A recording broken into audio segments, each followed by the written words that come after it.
boys, we get on up. We them fly boys, we get up. So back with our Head in the Clouds interview. Today we have Ralpho Trouble Igbokwe. Did I say it right? Yeah, Igbokwe. Igbokwe. Yeah. And the thing is, I'm pretty good with these Nigerian Igbo names too. I have a lot of friends, so I'm upset at myself for messing that one up, man. My bad. Your Igbo friend, I probably know him. Y'all all know each other. Y'all all know each other, and you run the city of Houston. So I'm trying, man. Man. So let's get into it. Go ahead, Partha. Yeah, no, we're excited to have you. And I just wanted to just get right out the gates and say, I think this is the first boxing interview I've been a part of on this show. But yeah. I'm super stoked about this, bro, because I have been recently getting into the sport, really ever since I met V and he started cluing me in. So, I'm really excited to just ask you a ton about your mentality, just so we can share with the listeners a little bit what it takes to get in the ring and to dominate there. Gotcha. So you just like that mentality, just that. Dude, that's why I care about. I'm a student of the game. And so, whether it's sports or business, it all comes down to the same thing.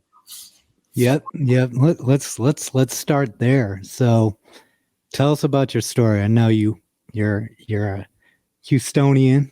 How did you get there? Tell us about how you got there. Houstonian. So we had that little, how my mom came from Nigeria. She had like literally 2 days after, like the story is crazy. Like, you know how they do that where you get the citizen, where you're born into. Yeah. Yeah.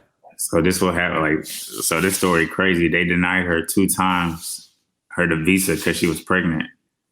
So like she would when she would go apply for the visa, they would deny, like, oh no, man, like you're pregnant, like go give birth and then you can try to come apply. So like they denied her 2 times. The 3rd time she goes, they putting her through all these tests, like damn near almost like a sobriety test, like, oh, here, do some jumping jacks, walk up like while she's pregnant. Boom, bast. She passed, boom, she gets the visa. 2 days in America, I'm born. Oh wow. So that's amazing, man. Like literally 2 days in. That's crazy. And that's a crazy big impact that makes on your life being born in the country. So, for you growing up, did you feel like, did you connect more to your immigrant roots, or did you feel like an American growing up? American. Like it wasn't until now, like to my later stage where I started appreciating like the Nigerian heritage and like where I'm from.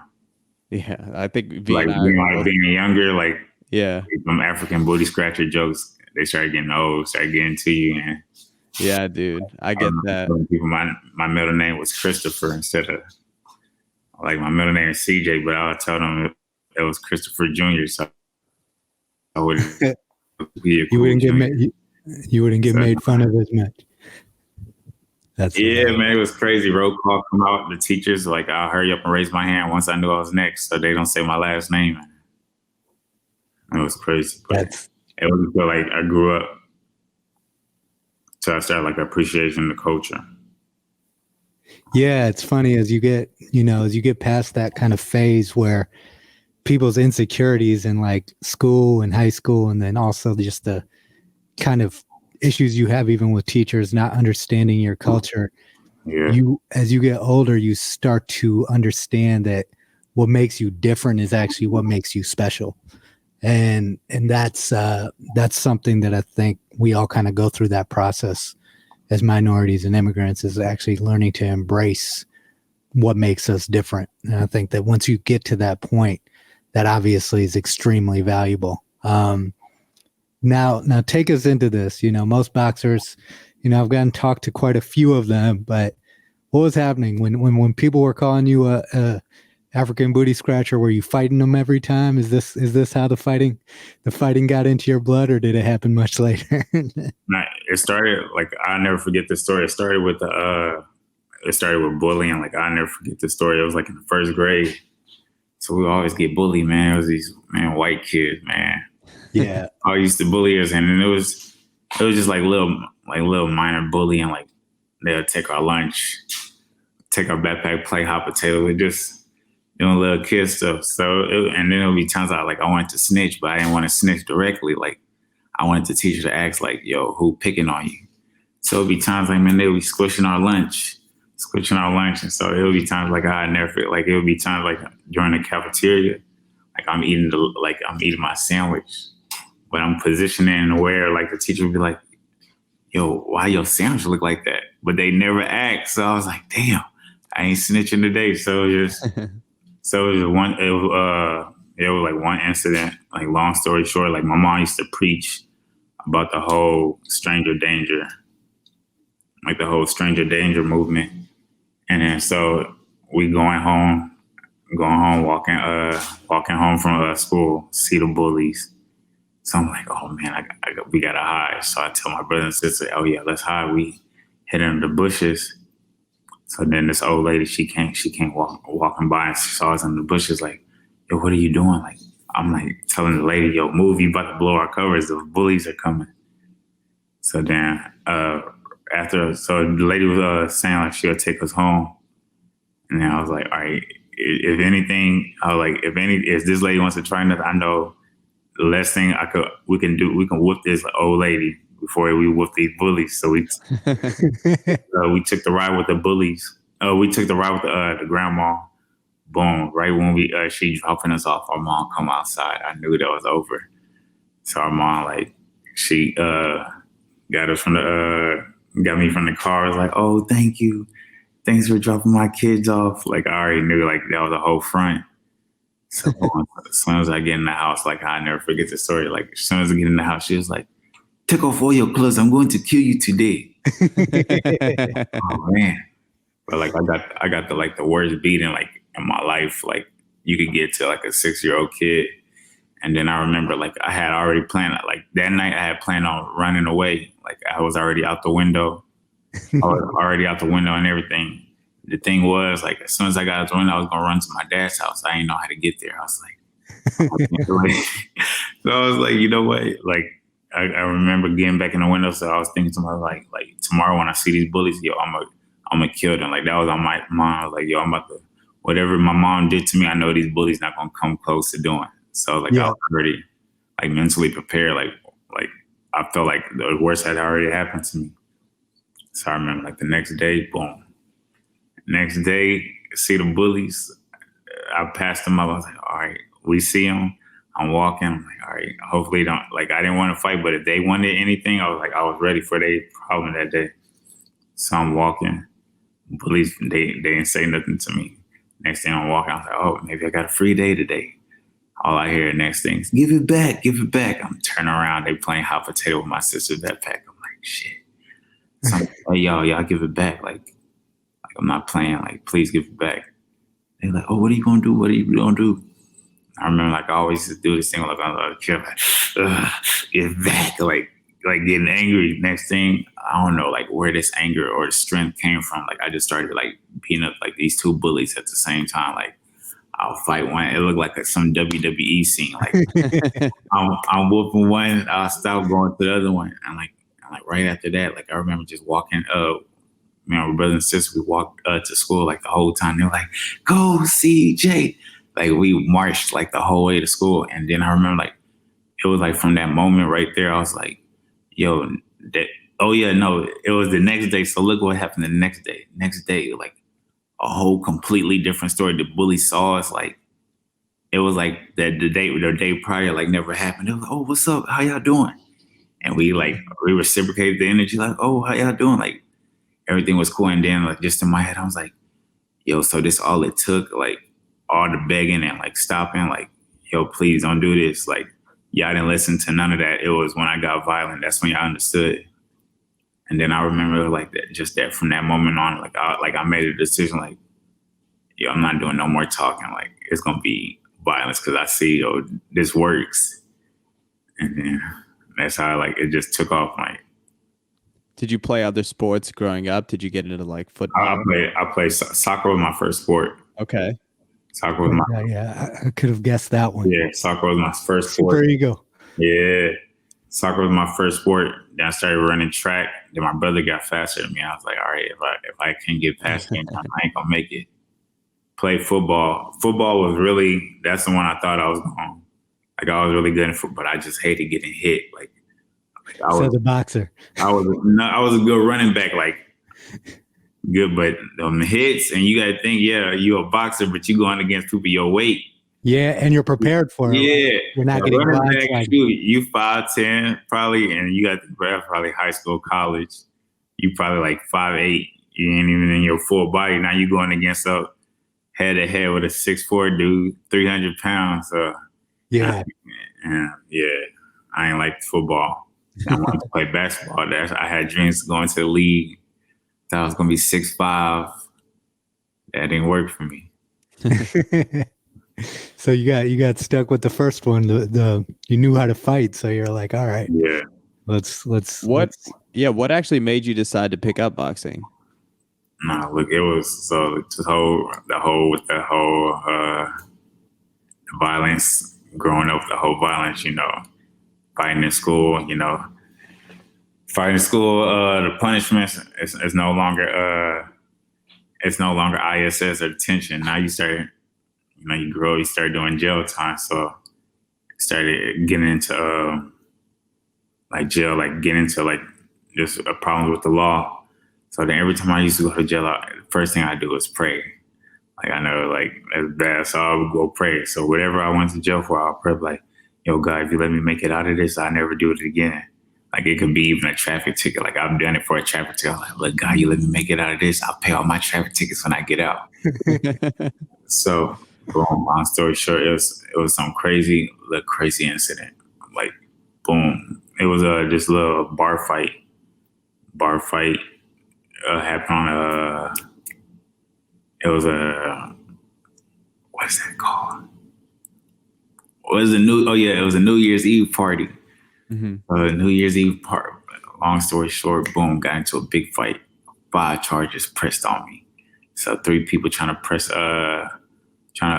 file assault with a deadly weapon. They were saying I hit them with a chair, underage drinking, and then destruction of public property. Wow. All those. I was like, oh God. So boom, get in jail. The first thing is I'm like, look, God, you let me make it out of this. I was like, God, I'll never fight it on the street again. I'll join the gym. That was the whole prayer. I just kept repeating that prayer. Boom, we get out of jail. I met the 3 people that were pressing the charges. I'm apologizing, yo, look, whatever I got to do, to make it right. I was intoxicated. That wasn't me. Boom, those 3 people dropped the charges. Wow. Boom, go to the place where they were saying I did the destruction of public property. And go there, I'm pleading with them. Look, anything I got to do to fix anything that I broke, I'll pay for it. If I got to work here for free, I'll do that. I even went to the extent of picking up a broom to show them how serious I was. I'll work for free. And then the dude was like, oh no, I really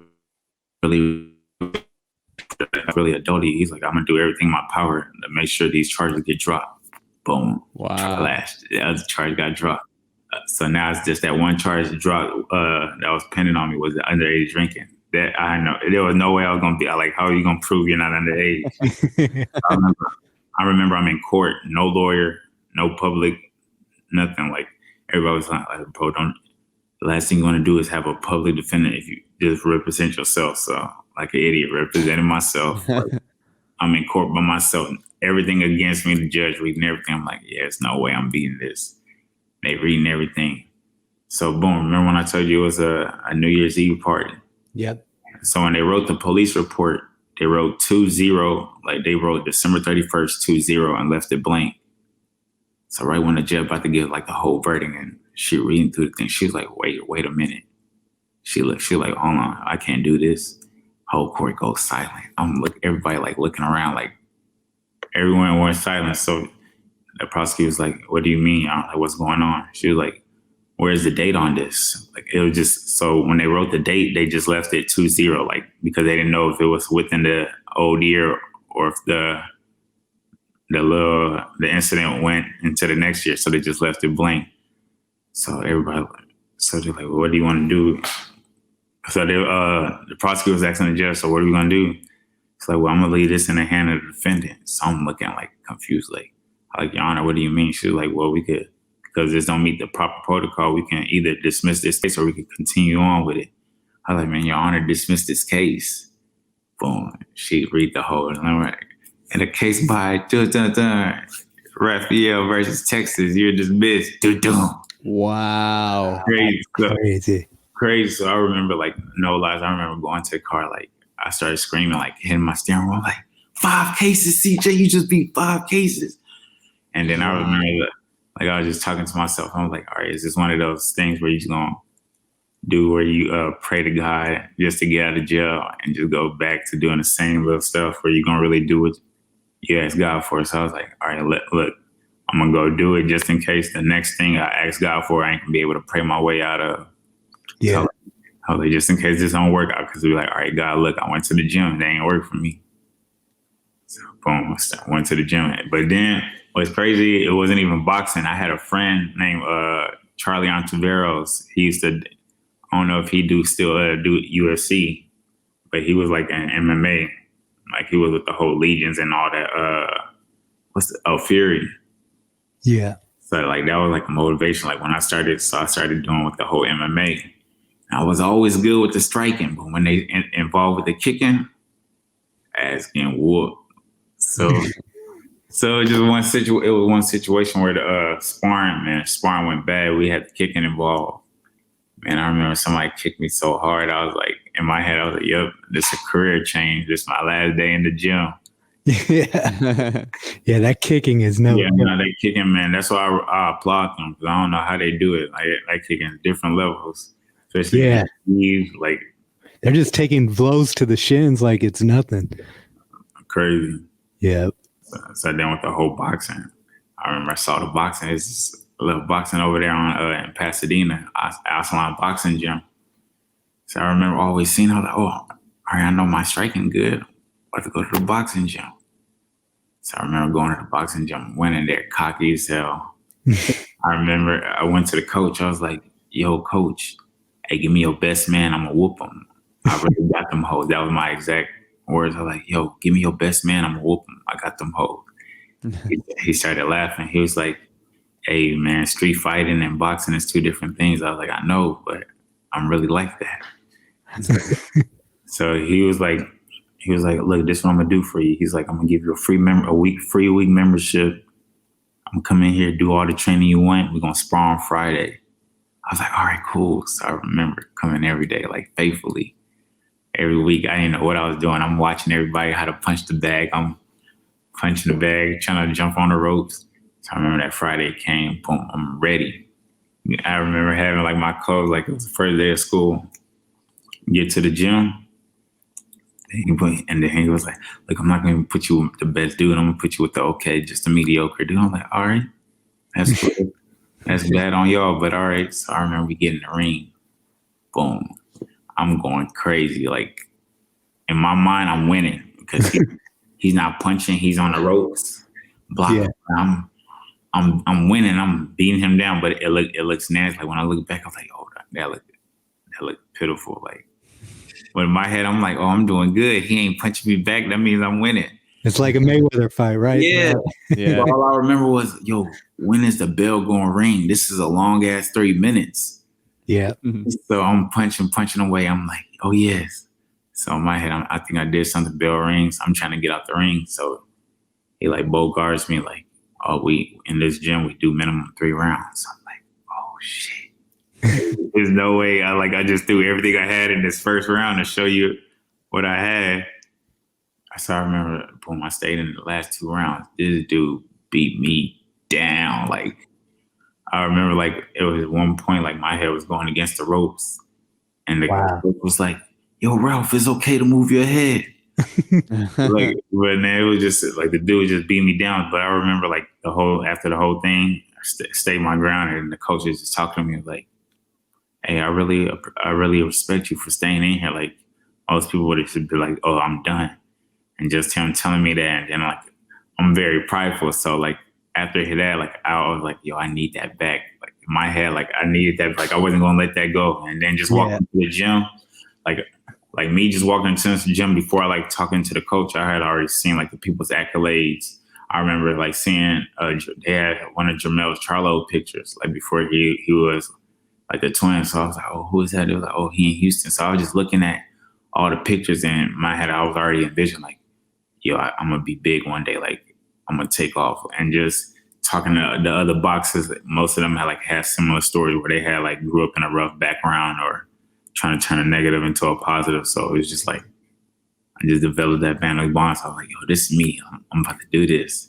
Yeah. And then it was really more so like when I was telling my family about it, nobody told me yes in the beginning. Like everybody was against it because I had just dropped out of school.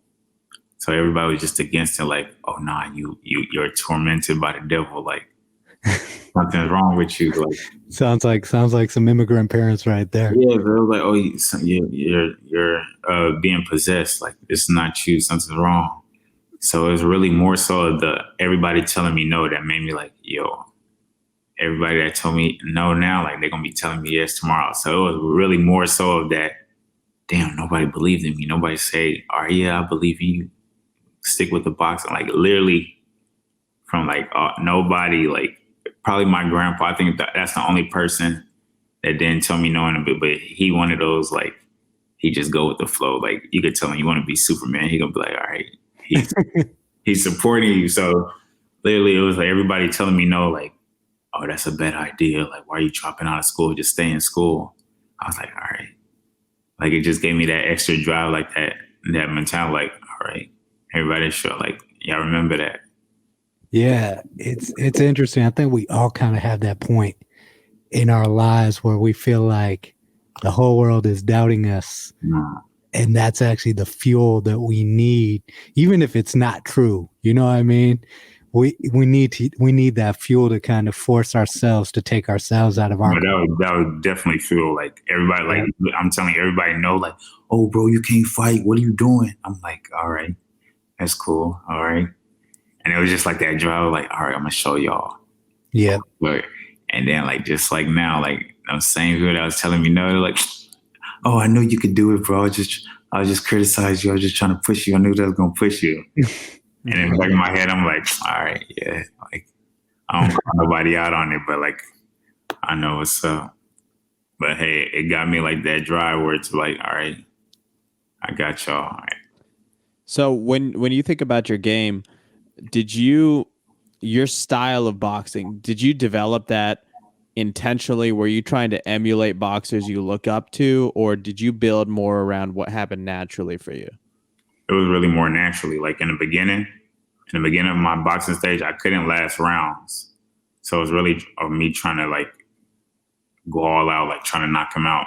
Mm-hmm. I had like I had a nasal problem where I couldn't breathe through my nose. Oh, really? Yeah, I couldn't breathe through my nose. It was just my mouth. So those early fights in the beginning, I was just trying to like go out with a knockout. Like I wasn't trying to pace myself or get points on the board. It was, I'm about to go in here and like just knock this dude out. Mm-hmm.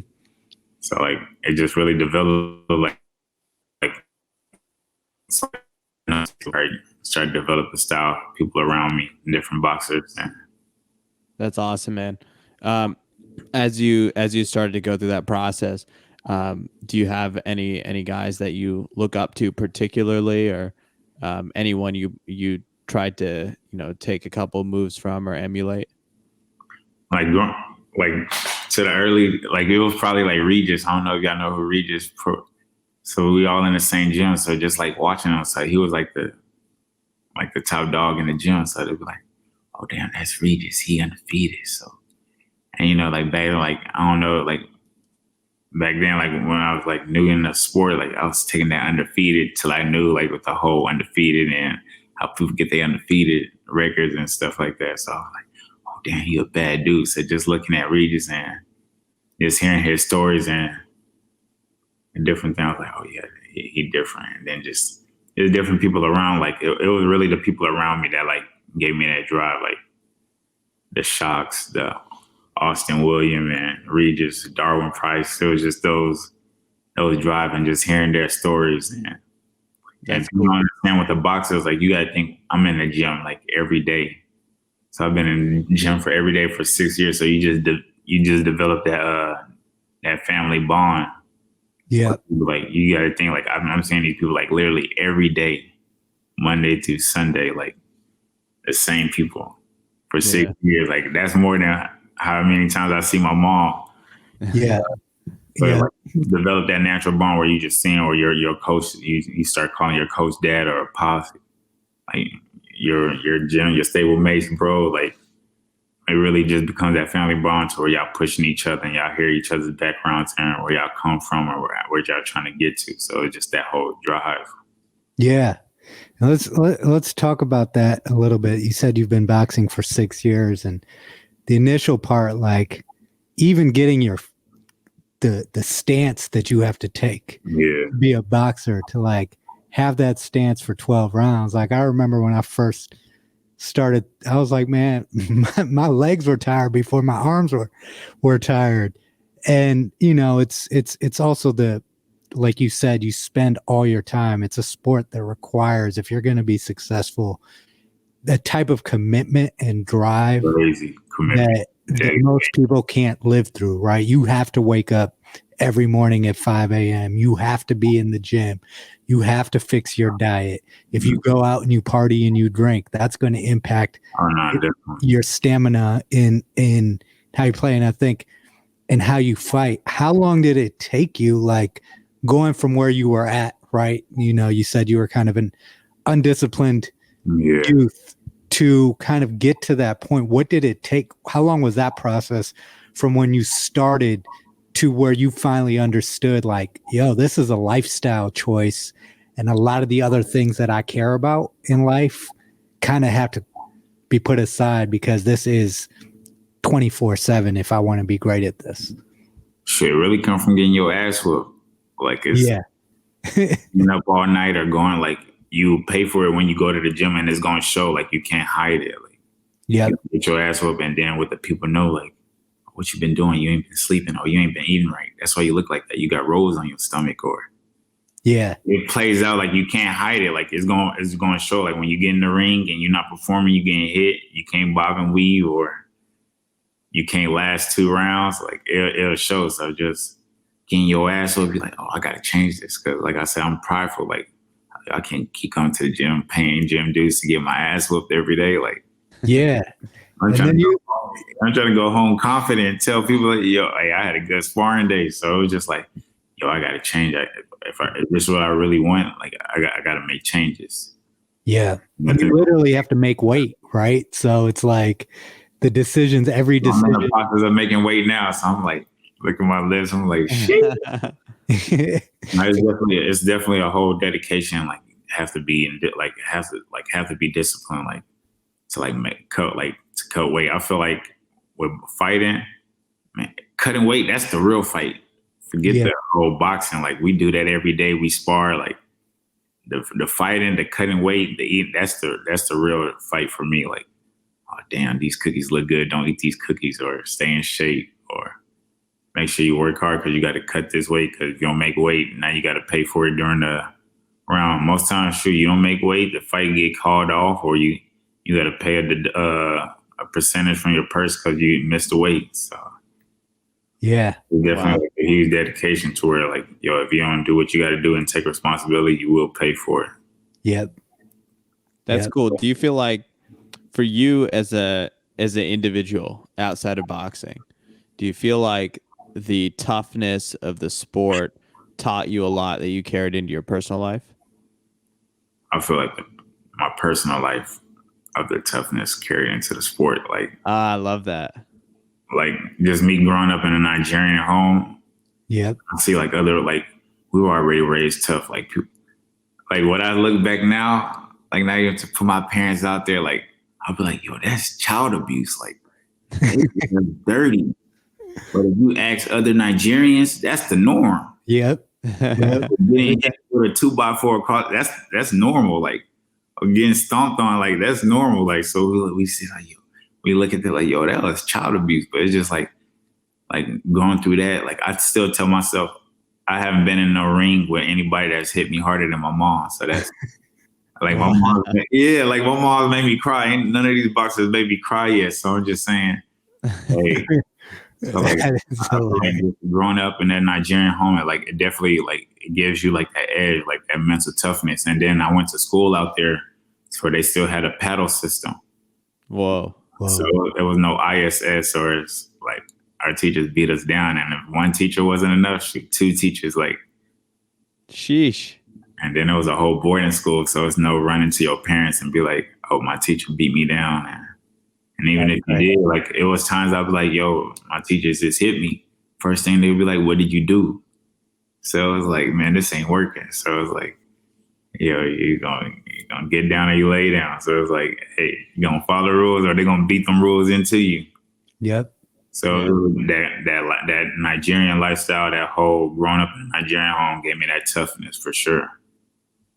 That That's different awesome. edge to like that hunger, like, oh yeah, we different already. Cause like the way we already grew up, this is not normal. Like I look back like, yo, this is traumatizing events. Like I could real life write a book. So it made me who I am today. So I'm thankful for it. Man, that's awesome. You know, it's so interesting because we interview like a lot of different types of people on here, bro. And it's like your perspective is definitely extremely unique. First of all, you're a fascinating storyteller. So Yeah. you've got that going for you. We were both hanging on to every word. That's fun. It's always fun to have someone on the show that can do that. Yeah. But it's the perspective is really, really interesting because I don't think we get people who are so open about themselves and what they've been through, right? And I think that speaks to an emotional strength as well as, you know, the physical strength you clearly have. Where do you think the ability to be vulnerable like that comes from for you? Growth. Because at first, like in the beginning, like I wasn't really open to it, but then I was like, yo, it's kids out there that look like, I know it's kids out there that look, it's grown-ups that look like, I have people in my DMs like, hey bro, your grind, you push me every day. So it was just like that growth and me seeing people do that, like reaching out to me like, oh bro, keep pushing. Like your drive every day pushes me. Like I didn't want to go to work today, but because you went to the gym, like, so me seeing that and like just the growth, like, yo, it's somebody looking up out, like they're looking up to me like for an answer or looking for motivation. And then that's when I came up with this thing where like I'm just trying to motivate the less motivated. You know, it's crazy. Like I'll go to the gym, like, yo, bro, you motivate me to go to the gym. You motivate me to like start doing better, bro. We grew up together and look at you. So it's just like that whole being vulnerable, like even if I could just help one, like I did my part where I can like, all right, and maybe somebody getting bullied. Like I'm not saying like, yo, take the violent route, but maybe it's another stand, or you could just go reach out for help, or it'll just keep pushing. Like don't quit. So like it's that whole where, yeah, I'm just trying to help the people that need help, like motivate the less motivated. Was there a time when you first started to see your reputation start to be its own thing, like separate from you as an individual around your family and friends? And it seems like you kind of very naturally stepped into that role of being someone people depend on and look up to. Was there ever any sort of challenge for you in your head? Was it hard to be seen as somebody who's a role model to others? I feel like I was already given that position, like growing up. Like we lost our dad at a young, not even like our dad wasn't. So our mom just like she gave me that like responsibility, or oh, your dad's not around, so you're the dad now. Like Yeah. she told me this at 8 years old. So I remember I'm in the crib, like my younger brothers and sisters. There's 4 of us. I'm watching them at 8. Shoot, even younger than that. I remember being younger than that. And then it was just something I took pride in. Like, oh, I'm in charge. Like, oh, mom left me in charge. So growing up, like, oh, you know, you're the dad of the house. Like she would be like, oh, you're the dad. Like I'm sure your siblings thought differently, but so yeah, so it was like, oh, you're the dad. Like you're supposed to protect them. So that just already gave me that whole like, damn, my bad. Like it just gave me that whole like that whole will, like to like just to like to take charge, like to take responsibility, Yeah. Yeah. Like just take that. And then I had my cousins. I had this cousin I had looked up to. Like he was in the NBA, Emeka Okafor. Yeah. So just looking at that, like I was like, oh damn, I just love that whole attention. Like we would go out to parties or everybody was coming up to him, like autograph. And I remember just seeing that. I'm like, yo, I love this extravagant life. And I remember like any problem we had, family problems, they calling him. And I just remember, yo, I like that. Like, yeah, y'all call me for y'all problem. Let me take care of it. So, growing up, like I always wanted to be like, yo, that whole extravagant lifestyle or being able to be in position to take care of people. Cause I was already like there without being able to do it. Like, Yeah. I was a daddy before I was a dad. Yeah. Just being able, so like I always like wanted to take that responsibility of, oh yo, call me if you need help. Like if I could do it, I'm gonna do it. Yeah. With that whole, it was just something I like the doors like, it was like the plate was there for me. I just needed to eat. So that's all it was. So Yeah. Like, all right, that whole attention and That's like, I wanted like growing up, like I saw that. That's a very unique perspective, specifically in the mentality of athletes, right? Because a lot of times, very early on, it's always being made about them. And I think your story, because you went through the adversity with your family, and it wasn't like you were 3 years old, like boxing like the Grindy Twins or something like that. It was like you. Shit, I wish I could just imagine if I was their age, like. Yeah. So I think having that perspective and understanding to whom much is given, much is required is something that a lot of people take a lot of time to understand, that your success is actually meant to create abundance for everyone around you as well. That's a very difficult thing for people to grasp. It's not just in the sports world, it's in the business world, it's in the celebrity world. And so I think that that's actually one of the things that I think makes you unique in terms of your drive, because it isn't just about you. You have accountability to people beyond yourself. This isn't just about, hey, I want to become successful. I want to become the greatest. I. You don't have an I mentality. You know what I mean? Like hitting me up on the daily. So it's like a reminder, like, damn, I still got my family in the hood. Like, yeah, my mom's still working. Like I got younger brothers and sisters. I got a nephew, I got to take care of them. And then I like that. Like, I'd rather be the one taking care of them than them taking care of me. So, yeah. But it's like, yo, if I'm going to do it, like, I got to do it well. I'm not just trying to do like, are you all right? I'm trying to make sure you straight. You don't want for nothing. So it's like, it just give me that edge. Like, yo, whatever I got to do it. Yeah.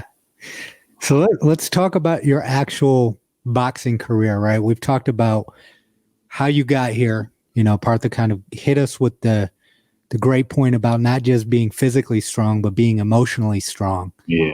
And what that requires once you actually become a professional, right? Like the margin for error in boxing is way different than it is in a lot of other sports. You take one loss and they might turn that, if you don't have the right promoter, the right team, the right everything, that might be the end of your career. You know what I mean?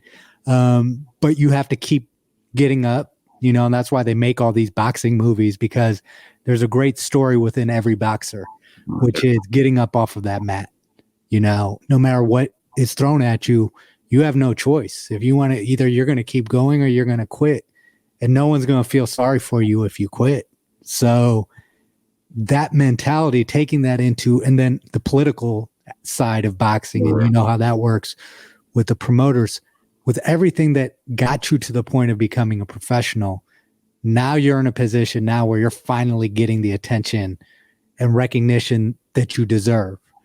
Take us into that process. How do you stay motivated? I know you've lost before. Yeah. I know you've won a lot more than you've lost, obviously. And that's why you're in the position that you're in. Just that part of it. How do you stay mentally strong day to day, not knowing, right? When if you're ever going to get that opportunity to fight the best middleweight, and you know that even if you're good enough, you might still not get that opportunity. How do you stay motivated despite that? And I'm like a firm believer in God. Like, so I was like, yo, if you do what you got to do, like God's going to make a way. And then I feel like boxing is like one of those sports. I feel like it's the only sport where it could relate to like everyday life, where you got to push every day. Even if you lose, I feel like you got to take boxing. Like everybody, like I don't know no boxer that hasn't lost. Like if you didn't lose in the pros, you lost in the amateur. Yep. Nobody went straight undefeated their whole career. Yep. So I like when even with those losses, like I took that as hey, there's times in life where I make the same mistake twice. Like I made it 3 times for like, I kept fighting. Like I didn't let that mistake just be a permanent mistake. Like I learned from it and just kept pushing. Yep. Really what it was like, all right, yeah, I made the mistake once. I made it twice. All right, don't make it 3 times. If there is a 3rd time, or just keep pushing from that. Do something differently. Yep. And then so it was just that whole drive, like just keep pushing. Like I'm a firm believer, like, yo, you keep cracking at something, eventually it's gonna break. So I've been kicking at this door, it's gonna break, like it's gotta break. So that's what I'm on, like, yo, like, and then I'm like just growing up, and there's nothing in life like that I ever wanted that I didn't get. Like if I kept like pushing towards it, like everything I ever wanted in life that I kept striving to get and like pushing toward, like I always got my hands on it. So I'm really putting it with boxing, like, yo, I wrote in the journals, or I had where I said, yo, I'm gonna be a world champion one day. I just got to keep pushing. Yeah. I know what it takes. Like I'm around people that who became like world champions. I've seen people, so I know what it took. So, and you've gotten, there are a lot of belts in boxing. Definitely. And you've got a couple belts too. Yeah. How did that feel when you finally, when regardless of where it's at, when that belt, when you win a fight and they put that belt around your waist, tell us that feeling and how that motivates you too. We talked about taking the losses, but also how your successes in the boxing ring and a win like that, how that drives you to be better as well. They just keep pushing on more. Like me, like I'm always wanting more. Like I'm not satisfied. Like I can win $1 million today. Tomorrow I'm gonna be talking about, yo, I need 2 million. Yeah. So I'm like, I'm never sad. Like that's what, and it's just like with that whole growing up in Nigerian home, like our mom, like she pushed us to where like we had to want more. Like we could bring home a 90. She's mad that we didn't get 100, and it just pushed us to like, all right, we got to run more. Like we can't settle. Like we got a 90, but we could have got a 95 on this test. Or so it just gives me that drive. Like I won this belt, but hey, there's world titles out there. All right, I got a world title, but I also be undisputed champion. So it's just that whole drive, like. And then people with boxers, hey, whatever you did for that fight, all that's gone. It's like whatever I did for this last fight, or like basically the training I did for last fight, it's not going to help me for this fight. Yeah. It's a whole new camp. So after that whole fight and after that week of the whole, oh, congratulations, thank you, the celebration, it starts all over, back to square one, where you back in the gym grinding, reset a diet, you training again like it's a whole new fight. Which is a whole new fight. Like you're fighting a whole different person. Yeah. So like all that's behind you win a belt, boom, that's behind you. Now you got to worry about defending it, or you worry about getting another one. So I never let those little accomplishments like get me back. I just know, all right, it's a stepping stone. Let's get more. That's what it's about. Like I can't be satisfied with like, oh, I just got a belt. Let me just relax. Yeah. Yeah. I'm trying to get it all. That makes sense. Man, so this has been a really exciting interview, and we don't like to let anyone go before we ask them for some top 5. So this is the a little bit more fun part of the interview. We like to do musicians, or we could do rappers, depending on what kind of music you listen to. We just don't want to limit you there. Gotcha. And then top 5 athletes. All right, so we're gonna start musicians. Sure. And this all time or like currently? Just for whoever's you, inspired you the most. Yeah. All right, my rapper right now for sure, Meek. Yeah. Like, I go to the gym, like he gets me that dream chaser. Like, yo, we gotta chase our dreams. Yeah. Yeah. Like, from wins to losses, like let's get it. So yeah, his up tempo, his like he always hyped, so it just gets my blood pressure pumping. So I'm like, So Meek, like definitely, I'll say Drake. Drake like my like overall artist, but like I'll say Meek my favorite rapper. But as far as like artists in general, I'll say Drake. So we could do Drake, Meek. I'll put Lil Wayne. Yeah. The old Lil Wayne, like the New Ceilings, the Carter Threes. Let me see. Drake, Lil Wayne, Meek Mill. I'll say Lil Durk. Okay. I like his whole movement. And then we had the same birthday. Okay. Oh, nice. What is it? October 19th. Nice. October 19th. Does that make you a Scorpio? No, Libra. Libra, okay. And then who else? Like that's 4, right? Yeah, you got 4. Yeah. Let me see. Wait, are you 92? Yeah, 92. Same. So we're a month apart. I'm November 18th. It's crazy. Yeah. And then let me see who would be my 4th. Man, let me 5th. Let me You got 4. I throw Michael Jackson in there. That's Okay. like I feel like That's a good list. And honestly, except for I would have swapped Lil Durk for J. Cole, but then it gets pretty close to my list. I like J. Cole, but it's like I could rap more Lil Durk songs. I hear you. I hear you. J. Cole's. I wish he was just more mainstream. J. Cole, they sleep on me, and I'm one of them people that follow the trend. So well, and you gotta get. I mean, I think the situation in which you listen to the music is equally important for sure. Yeah. So also let's get into your top 5 athletes. You know, they don't have to be all boxers, but if they are, you know, go ahead and list them. All right, Mike Tyson for sure, and that's if I saw Mike Tyson today, I'll go crazy. Your style seems, watching some of your clips, it seems like you want to fight like him too. I do Mike Tyson, LeBron James. I'll go crazy. I saw LeBron, Mike Tyson, LeBron. I do Michael Jordan. Let me see, Mike Tyson, LeBron, Michael Jordan.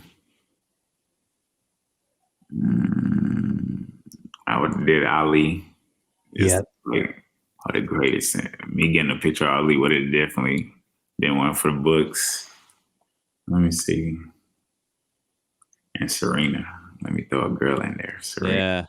Yeah. That's a good list, man. You got some good. Close to the waist. Good list. Good taste. You know, we're gonna get you out of here. You know, I know you got to fight here in a couple of days, and we're keeping you up. We're keeping you up past your bedtime, but it's not our fault. It's not our fault. We tried to get you in early. Thanks for having me, man. Thanks for having me. No, definitely. And your fight is on the 30th. Is there? How can people watch it? Is it going to be? Is there any way to watch it online? Or I won't find out till tomorrow when we get there. So okay. So let's look up Trouble on his Instagram, on his social media, for more details on how to watch the fight. Yes, sir. Trouble Ralpho. I definitely be dropping the info once I get it tomorrow. All right, man. Well, we'll be looking out for it, and we're going to be tuned in. I appreciate it. Looking forward to you coming out of Costa Rica, right, with the win. Another belt too, so we got to get. Oh, belt on the line. Let's get it, man. Belts up, man. Let's get it. Let's get it, man. We definitely are very thankful for you taking the time, especially at this time, to come talk to us. We want to stay in tune with your career as you keep rising. We want you to come back and check us out, man. We definitely appreciate you. Definitely, man. Appreciate you, bro. Thank you, man. Take care. Boys, we get on up. We the fly boys, we get up.